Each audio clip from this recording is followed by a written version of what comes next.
Kondisi politik menjelang pemilihan umum 2024 di Provinsi Jambi semakin menghangat. Banyak tokoh baru bermunculan dari berbagai generasi muda maupun berbagai golongan di masyarakat. Dan pemirsa, selama 1 jam ke depan kita akan bahas bersama di In Jambi. Bersama saya Yoke Lestari, inilah In Jambi selengkapnya. Assalamualaikum warahmatullahi wabarakatuh. Senang sekali pemirsa, saya Yoke Lestari hadir menyapa Anda selama 1 jam ke depan tentunya di In Jambi. Dan In Jambi akan selalu berusaha konsisten memberikan tayangan yang berkualitas, informatif, dan edukatif bagi masyarakat Jambi. Dan di sebelah saya sudah ada narasumber yang luar biasa.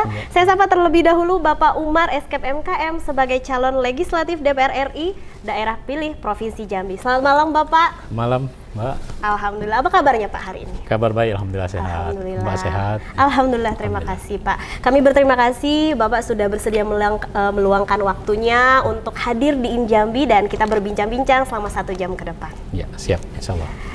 Nah Pak, tema kita masih mengenai pemilu. Ya. Kita ketahui bahwa Bapak adalah pensiunan ASN, benar ya?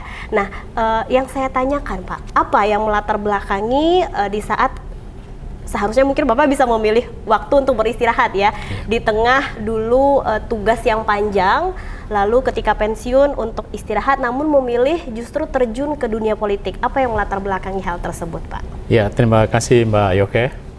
Jack TV, selamat malam pemirsa. Jadi Mbak Yoke, saya ini mengajukan pensiun atas permintaan sendiri. Ya. Kenapa? Di latar belakangi basic saya perawat dan S2-nya di Kesmas Kesehatan Masyarakat dan sebagai ketua DPW Dewan Pengurus Wilayah PPNI Persatuan Perawat Nasional Indonesia Provinsi Jambi, kami sudah coba memperjuangkan kesejahteraan perawat, terutama rekan-rekan perawat honor dan 3S. Nah, kalau tidak salah itu pada 2017 16 Maret 2017 kami orasi juga di Senayan, advokasi untuk memperjuangkan dibukanya formasi prioritas pada perawat honor dan 3S. Jadi dari situ timbul dorongan juga dari kawan-kawan, Pak silakan tahun ini Bapak coba maju. Dan juga setelah ditimbang-timbang setahun terakhir untuk mengambil keputusan pensiun, dan bismillah kami pensiun untuk mencoba berjuang.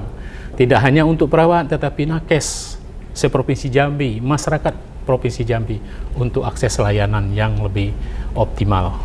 Baik, luar biasa sekali. Jadi memang butuh pemikiran yang panjang juga ya Pak ya, memutuskan untuk pensiun dulu begitu dan memilih untuk terjun ke dunia politik demi kesejahteraan begitu ya Pak ya, para kesehatan begitu ya Pak ya, tentunya di Provinsi Jambi. Baik, nah ini Pak, saya juga penasaran kenapa memilih untuk terjunnya menjadi calon legislatif DPR RI Pak? Ya, jadi begini Mbak, selama ini kita menjadi objek legislator, artinya maksudnya objek kebijakan. Benar. Objek. Ya. Tentu perjuangan yang panjang. Nah, dengan mencoba turun menjadi anggota Dewan Legislator, kita menyuarakan langsung ke Gedung Senayan. Semisalnya tadi, untuk formasi pengangkatan, kita ini harus dikawal Mbak. Dari Kemenkes, kawal sampai ke Menkyu gitu. Dan ini hanya bisa dilakukan kalau kita di dalam. Kalau kita advokasi dan aksi damai, dengan orasi, istilahnya demo, simpatik, itu hanya terbatas. Tetapi kalau kita di dalam, kita coba, insya Allah kita emban amanah ini untuk memperjuangkan nasib rekan-rekan, terutama yang TKS dan honor, perawat, bidan, apoteker, kemudian labor, patelki, dokter, medis, dan tenaga kesehatan lainnya. Baik. Dan juga masyarakat, karena selama ini juga bertugas di lapangan, kita tahu betul bagaimana keluhan masyarakat. Ya, baik. Jadi memang karena Bapak berdasarkan masyarakat juga sebelumnya begitu Pak ya. Jadi memang tahu betul kondisi yang dialami begitu ya betul, Pak ya. Jadi memang maksud dan tujuan Bapak artinya memilih untuk terjun langsung menjadi calon legislatif DPR RI karena agar bisa langsung menyampaikan aspirasi, Pak ya. Luar biasa sekali pemirsa. Nah, kita sebut background Bapak sebagai tenaga kesehatan, betul ya? Iya, betul. Lalu dengan background ini apa sebenarnya tujuan untuk Provinsi Jambi dalam pencalonan legislatif, Pak, untuk maju mendapatkan satu kursi di Senayan? Iya, kita dari Provinsi Jambi, kita mengemban suara masyarakat Provinsi Jambi, terutama di bidang kesehatan. Ya, bagaimana akses layanan, sarana layanan di tingkat pedesaan, puskesmas pembantu, yang keinginan kita tuh lebih maksimal, dan lebih dari itu nanti masyarakat lebih optimal mengenal masalah kesehatannya. Dan itu dibutuhkan pendampingan untuk di bidang kesehatan. Benar. Nah, kalau di kami itu ada namanya asuhan keluarga, keluarga itu untuk mendampingi masyarakat yang indeks resikonya itu ada PISPK itu Mbak, Program Indonesia Sehat dengan pendekatan keluarga.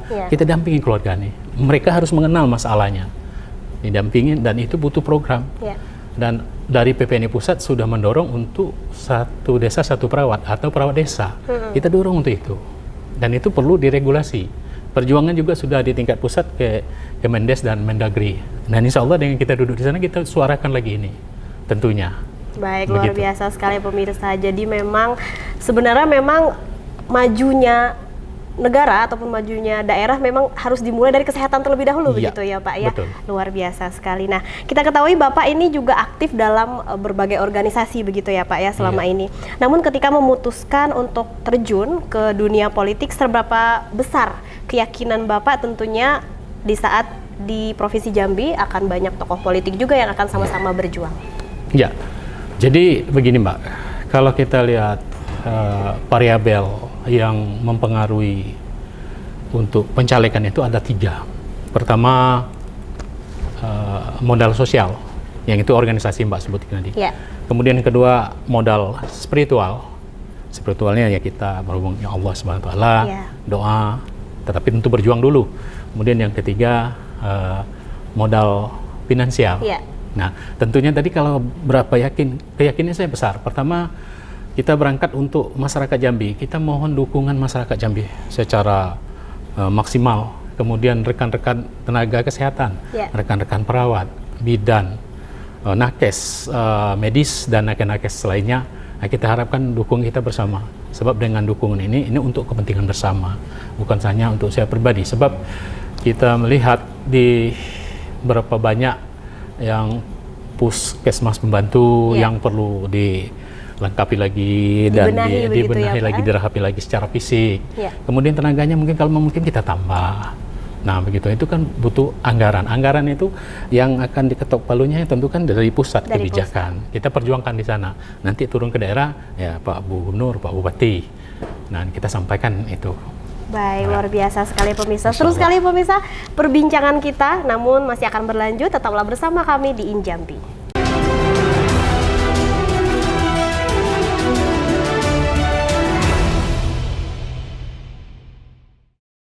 Baik pemirsa, terima kasih Anda masih bersama kami tentunya di Injambi, dan saya masih bersama dengan Bapak Umar Eskep MKM selaku Caleg DPR RI Dapil Provinsi Jambi. Nah Pak, kita masih melanjutkan perbincangan kita tadi.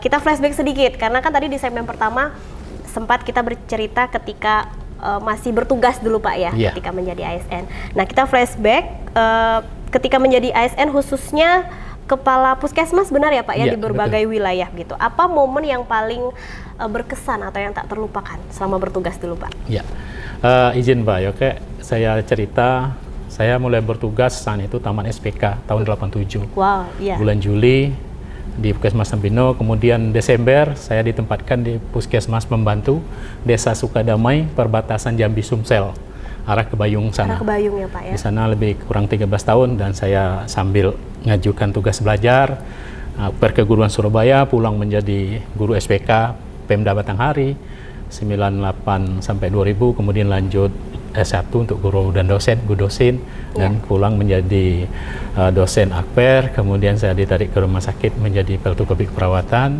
TU, kemudian kepala puskesmas. Kalau ditanya yang paling berkesan, saya sangat terkesan saat pustu, saat orang itu berobat. Waktu dulu belum ada Askes sih sekarang seperti sekarang nih Pak, JKN.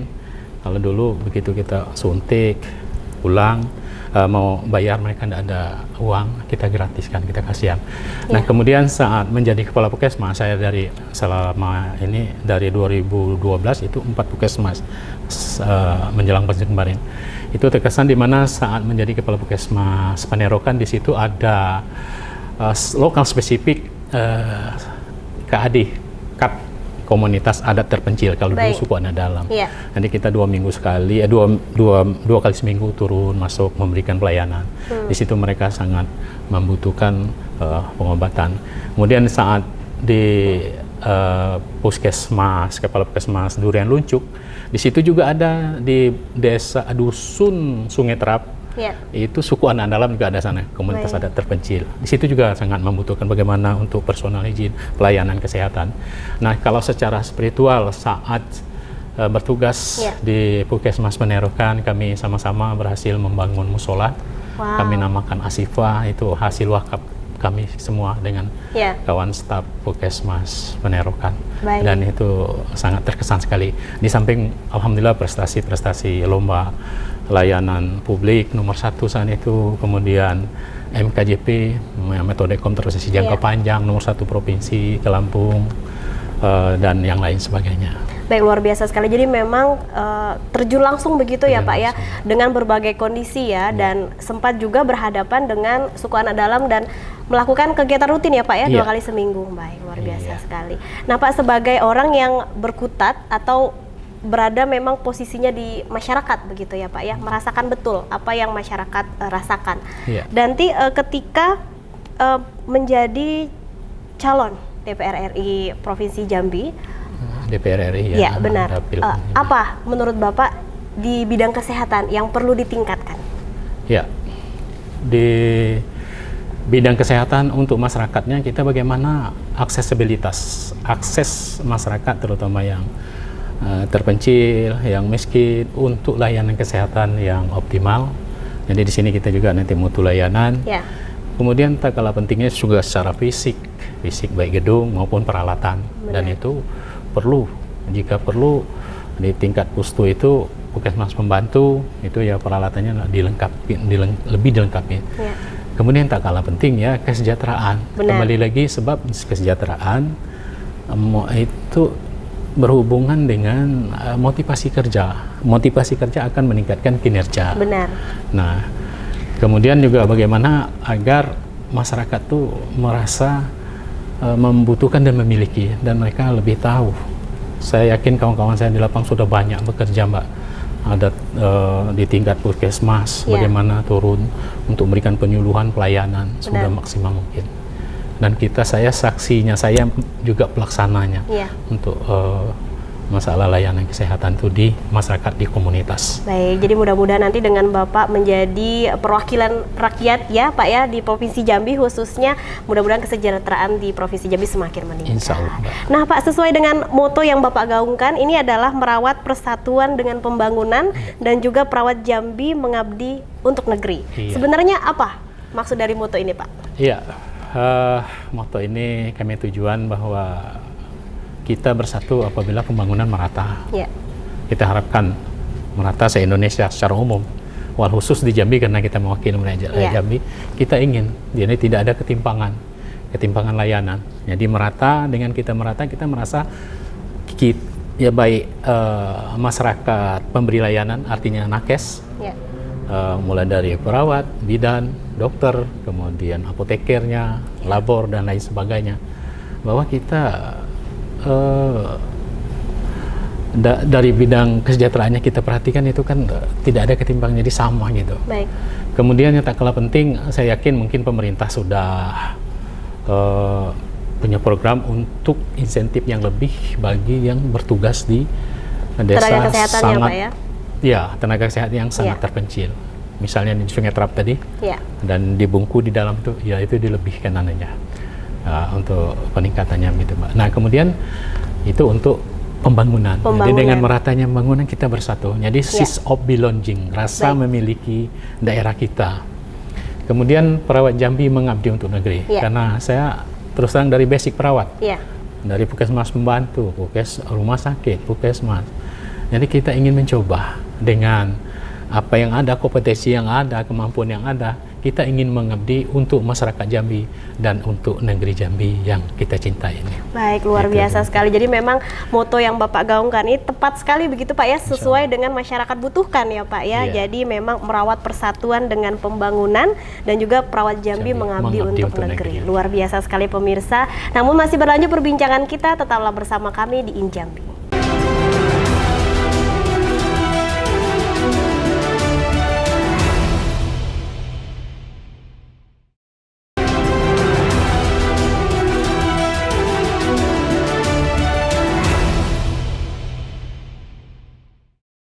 Baik pemirsa, terima kasih Anda masih bersama kami di Injambi dan saya masih bersama dengan Bapak Umar Eskep MKM selaku Caleg DPR RI Daerah Pilih Provinsi Jambi. Kita masih melanjutkan perbincangan kita tadi Pak ya. Siap, nah, kita ketahui bahwa Bapak adalah Ketua PPNI Provinsi Jambi dan Ketua Apkesmi Provinsi Jambi. Apa sebenarnya, apakah hal ini yang melatar belakangi Bapak untuk mendapat keyakinan besar untuk kursi di Senayan Pak? Ya, terima kasih Mbak Yuka. Alhamdulillah pemirsa, jadi harapan saya memang demikian, karena rekan-rekan perawat seperti ini, baju yang saya pakai ini batik PPNI, seragam PPNI, kebanggaan PPNI, Persatuan Perawat Nasional Indonesia, DPW Provinsi Jambi, Dewan Pengurus. Nah harapan saya demikian, dukungan penuh dari rekan-rekan perawat, ya juga keluarga, sanak saudara dan handai tolan, untuk perjuangan ini. Dan ini sesuai dengan moto tadi ya Pak ya, perawat Jambi mengabdi untuk negeri. Jadi bersama kita maju untuk memperjuangkan aspirasi masyarakat Jambi dan tenaga kesehatan di Provinsi Jambi, perawat, bidan, kemudian apoteker, labor, medis itu dokter dan dokter gigi dan tenaga kesehatan lainnya. Baik, luar biasa sekali. Jadi memang sesuai dengan baju yang Bapak gunakan ini ya Pak ya, jadi mewakili begitu ya Pak ya. Baik, dan sebagai calon DPR RI ini Pak, Dapil Provinsi Jambi dari Partai Persatuan Pembangunan, apa program unggulan yang ingin Bapak terapkan jika berhasil merebut satu kursi nanti? Ya, insya Allah kita akan berjuang. Namanya kan kita berjuang Pak di Senayan itu. Kalau insya Allah, Allah meridhoi kita duduk di sana terpilih, tentunya dengan elegan, dengan manis, dengan mantap gitu, yang baik gitu kan. Kita akan memperjuangkan pertama hak-hak kesehatan masyarakat Jambi, khususnya. Apa itu hak-haknya? Untuk aksesibilitas pelayanan, mutu layanan. Kemudian kalau sekarang kan memang sudah terjangkau biaya layanan, apalagi dengan BPJS, dan kita tetap mengkawal, memastikan bahwa untuk BPJS yang disubsidi pemerintah, orang-orang masyarakat kita yang tidak mampu itu tetap dalam tanggungan pemerintah. Nah itu. Kemudian ya untuk ketenaganya yaitu tadi kesejahteraan yang kita perjuangkan. Kemudian pendidikan yang berkelanjutan di bidang kesehatan dan pendidikan secara umumnya gitu Mbak. Tentunya yang bidang kami ya bidang kesehatan. Baik, luar biasa sekali. Dan di segmen terakhir ini Pak, saya tanyakan apa harapan secara pribadi, tentunya secara pribadi akan menang begitu ya Pak ya. Namun apa harapan lainnya Pak? Ya, harapan kita pemilu ini terlaksana dengan damai, tenang, berkompetisi boleh, tetapi kita tetap dalam etika, dalam moral, dan tentunya dalam kaidah-kaidah berpolitik yang sesuai aturan, sesuai budaya kita. Tidak ada black campaign, terutama untuk yang legislatif kita ini, sehingga bersaing kita adu gagasan, adu program. Benar. Lihat rekam jejak ke belakang, nah begitu. Dan apabila kita duduk, kita siap, jangan lupa dengan janji. Janji untuk saya pribadi, saya berusaha janji yang kira-kira bisa dilaksanakan, bukan hanya lip service untuk pemanis. Ya. Jadi ini bisa dipertanggungjawabkan karena saya yakin janji ini tidak hanya di dunia tetapi ia sahidu, Allah menyaksikan, kiri dan kanan mencatat, gitu Mbak. Baik, dan insya Allah itu butuh dukungan bersama dari rekan-rekan terutama perawat, bidan dan nakes lainnya, masyarakat Jambi untuk memilih konstituen, memilih calonnya, wakilnya yang berkompeten. Gitu, Kompeten harapannya. begitu. Memang sesuai begitu ya Pak. Iya. Yang diperjuangkan memang sesuai dengan jati dirinya Jati begitu ya dirinya. Pak ya. Baik, closing statement Pak. Apa harapan untuk kondisi politik di negara kita dan untuk Provinsi Jambi khususnya? Iya. Harapan kita tentunya Bapak Ibu, kita ingin namanya pesta demokrasi ini berjalan dengan damai, Iya. pertama, kemudian meriah, karena namanya pesta ya Pesta meriah. demokrasi, benar. Kemudian semangat, dan kita dalam tetap menjaga silaturahmi. Beda pilihan boleh, tetapi jangan beda pilihan akan memisahkan kita. Itu tidak baik kalau Baik. berpisah gitu kan. Baik, luar biasa sekali. Jadi pemirsa, tentunya pilihan yang kita harapkan nanti adalah wakil rakyat yang berintegritas dan juga serta kreatif dan inovatif dalam merespons seperti apa sebenarnya keinginan masyarakat, sehingga kebijakan yang dibuat pun adalah kebijakan yang keberpihakan kepada masyarakat. Agar bisa membawa perubahan yang lebih baik dan memajukan Provinsi Jambi tentunya. Terima kasih sekali Bapak Umar SKM MKM Iya. sudah meluangkan waktunya Pak. Sama-sama, Mbak. Semoga sehat terus dan semoga kita bisa bertemu di Amin. lain hari. Dan pemirsa, akhir kata saya Yok Lestari pamit undur diri. Selalu saksikan In Jambi setiap Senin jam 8 malam hanya di JEK TV Inspirasi Kita. Saya mewakili kru yang bertugas pamit undur diri. Assalamualaikum warahmatullahi wabarakatuh. Waalaikumsalam warahmatullahi wabarakatuh. Terima kasih. Terima kasih.